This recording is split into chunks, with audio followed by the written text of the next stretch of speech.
Hey everyone, Marcus Tenlau here. Whilst romantic relations and privilege has probably always been the result of capitalist advantage, it's particularly significant and particularly prominent in the age of internet maturity as we are at right now. So, let me explain. Of course, women who are able to be married have always been attracted to rich men, I guess. But now it's much more a matter of proximity and access. So the more followers you have on social media, for example, the more chances you have for getting someone that is of a higher quality and that accords with your sexual desires and your romantic relational desires as well.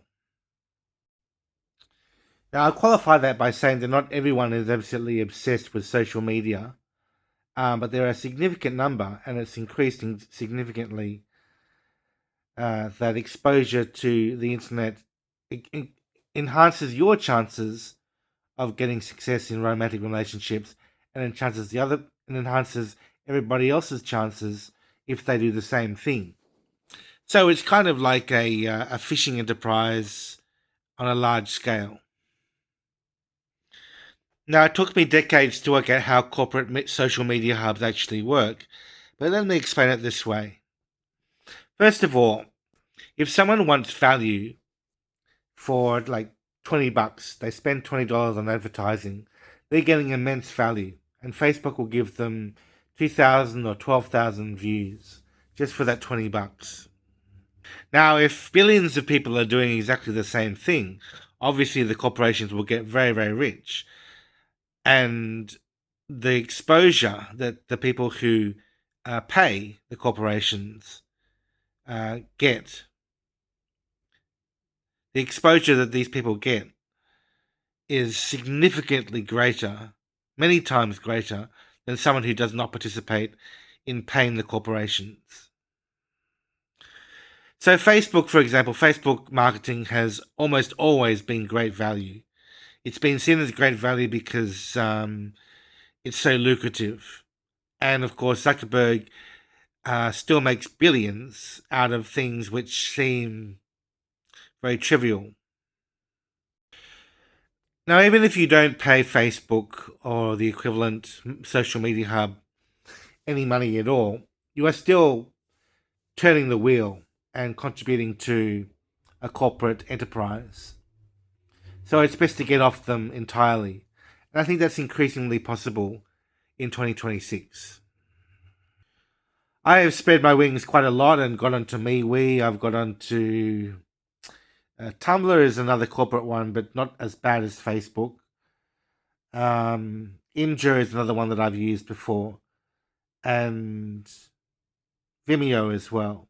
So these are some examples of media hubs which I've used, which are less corporatized.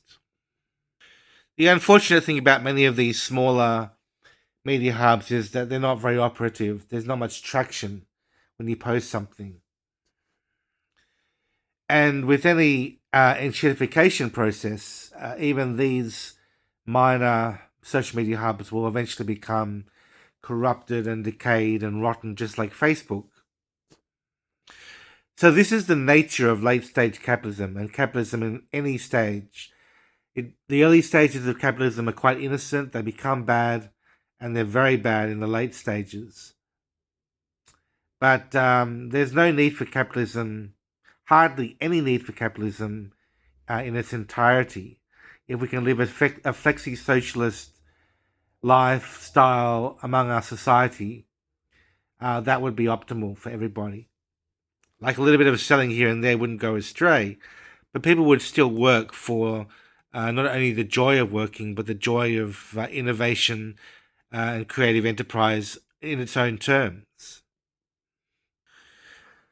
So yeah, late stage capitalism really sucks, and it also sucks the beautiful women into a system which they can't get out of because advertising rules the planet now, even on a small scale. And there go hundreds and thousands of people who would be my friends if I had the got what I deserved, posting value on social media, whereas other people would post trash and get more than their fair share of followers, fans, and lovers. See you next time. Bye.